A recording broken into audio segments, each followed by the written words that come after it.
progreso y eso la vida era la paz, la libertad y la plenitud espiritual. La historia era decadencia. Hola, hola, hola a todos, bienvenidos a nuestro podcast. Hoy vamos a hablar sobre una de las polémicas más poderosas que han existido a lo largo de la historia, que es el progresismo. Cuéntanos, Lady. Es que polémica es poco.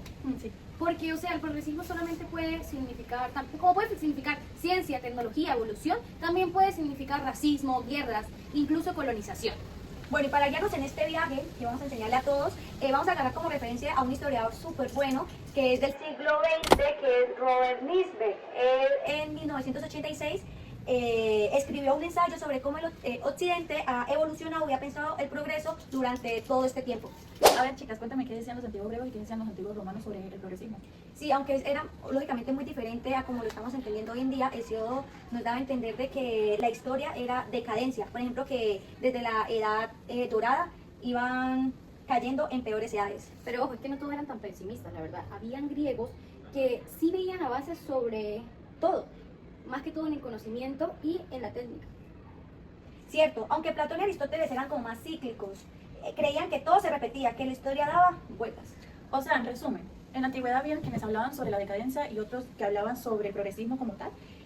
Como decía Nisbet, ahí empieza la confusión. Y Lady, cuéntanos, ¿qué pasó en la etapa del cristianismo? ¿Cómo fue eso? Más o menos el cristianismo empieza del siglo IV al siglo V con San Agustín. Él cambió el panorama diciendo que la historia no era cíclica, como se venía diciendo anteriormente, sino era lineal. Todo empezaba desde la creación y terminaba en la sanación. Y yo les quería comentar sobre un personaje súper importante en esa época, que fue Joaquín de Fiore. Él fue un monje en el siglo VIII, que fue el que dividió la historia en tres momentos súper importantes, que fue en el Padre, en el Hijo y en el Espíritu Santo. Tengo una duda, ¿y qué pasaba en la tercera etapa? Es que era la utopía, donde ok. la vida era la paz, la libertad y la plenitud espiritual aquí mismo en la tierra. O sea, el primer influencer del que todo está mejor en el futuro. Ese mismo, Andreina. O sea, Nisbet dice que en ellos nace el lado utópico del progreso y luego se inspiró en movimientos religiosos y políticos. Así fue.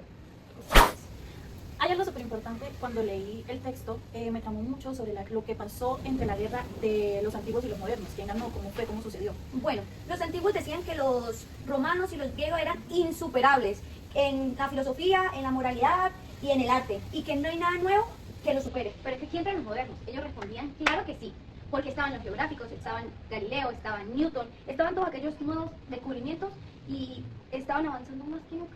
Claro, hay algo súper importante que quiero destacar, que en esa época se llamó la querella de los antiguos y los modernos, que algo que fue demasiado clave para abrir paso a la nueva vida de cada generación, que acumula conocimiento y supera lo anterior.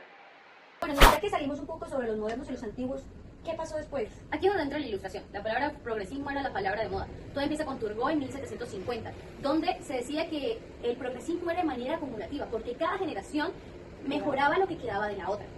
Bueno, hay un autor en este tiempo súper interesante que fue Rousseau. Él, si no mal recuerdo, él escribió el segundo discurso en el año 1755, que él criticaba muchísimo sobre la propiedad privada y la corrupción. Y sobre ese segundo discurso, él lo que hablaba era sobre el origen de la desigualdad, pero él no era un pesimista total. Bueno, y no que Rousseau quería volver todo a su estado natural. No, es que ahí está el problema. Nisbet decía que no, pero Rousseau hablaba de que la época más feliz no fue la naturaleza primitiva, sino una etapa posterior a esta, donde había familia y cierta organización, pero sin igualdad extrema. Aquí donde nace la propuesta del contrato social. Bueno, y no podemos dejar a un lado a Condorcet. Él, en plena Revolución Francesa, perseguido, él escribió algo que fue el esbozo de un cuadro histórico del progreso del espíritu humano. Bueno, y ese no era el que hablaba sobre las 9 etapas y la 10ª por venir. Exacto, la 10ª sería el triunfo de la libertad, la justicia y la igualdad. Era el más optimista. Bueno, y avanzando un poquito más sobre el progresismo, vamos a hablar sobre Inglaterra y Escocia. Por allá en el Reino Unido también hablaban sobre el progreso, lo hablaba Adam Smith, con La riqueza de las naciones, con su libro de La riqueza de las naciones, que fue más o menos publicado en 1776, decía que hay orden natural del progreso económico, que las malas leyes frenaban todo. Y su famosa mano invisible, que era una forma de explicar de que se autorregulaba y cómo se progresa sola.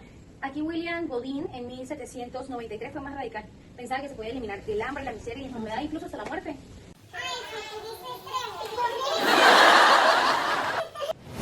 También aparece Malthus con su ensayo sobre la población en 1798, creo que fue publicado, diciendo que si seguimos así, habrá sobrepoblación y no habrá comida suficiente para sobrevivir. No, Daniela, desde mi punto de vista, Malthus no era antiprogreso. Él creía que con controles y controles morales y sociales de esta natalidad, sí se podría tener una mejor calidad de vida. Y Adam Ferguson, que era otro escocés, en 1767 escribió un ensayo sobre la historia de la sociedad civil, mostrando todas las etapas de del desarrollo humano en artes, ciencias e instituciones. Bueno, y ya hablando sobre el siglo XIX, en esa época prácticamente el progresismo era una religión, en donde Kant y Weber, que en Alemania, hablaban mucho sobre el desarrollo moral, cultural, sobre la humanidad. Es que la ciencia y la industria alimentaban el optimismo de todas las personas, haciéndola pensar que en el futuro sería muchísimo mejor. Pero bueno, niña, ya olvidándonos un poco y dejando al lado ese lado oscuro, el progreso también se usó mucho para justificar el colonialismo, el totalitarismo y el racismo. Sí, como dice Nisbet, él insiste en que el progreso ha servido tanto para causas nobles como para justificar opresión. Aquí en el siglo XX es donde es la crisis del progreso. Todo lo que creíamos se derrumba, porque existen 2 guerras mundiales, el nazismo, aparece el comunismo con bombas atómicas incluso. Aquí se pierde la fe en el progresismo. Bueno, y Splendor decía que la civilización occidental estaba en decadencia, y Freud hablaba de los conflictos y miedos que tenía el hombre que ni la ciencia ni nada podía resolver. También habían otros como Teilhard de Charlie, que ellos mantuvieron la esperanza de la evolución espiritual del hombre. Es que en resumen el siglo XX puso en duda la idea del progreso, y eso aún persiste en nosotros, los jóvenes hoy en día y los adultos. No sabremos si mañana será mejor que hoy. Bueno, y culminando toda esta información que les acabamos de compartir, ¿qué concluimos sobre todo esto? ¿Sobre qué es el progresismo? Bueno, niñas, para mí el progreso nunca ha tenido un solo significado. A veces ciencia, a veces política, a veces utopía. ¿Qué puede inspirar? También puede inspirar libertad, pero también puede inspirar la tiranía. Y como dice Nisbet, el verdadero valor del progreso es que siempre nos obliga a preguntarnos por el futuro. Muchas gracias. Adiós.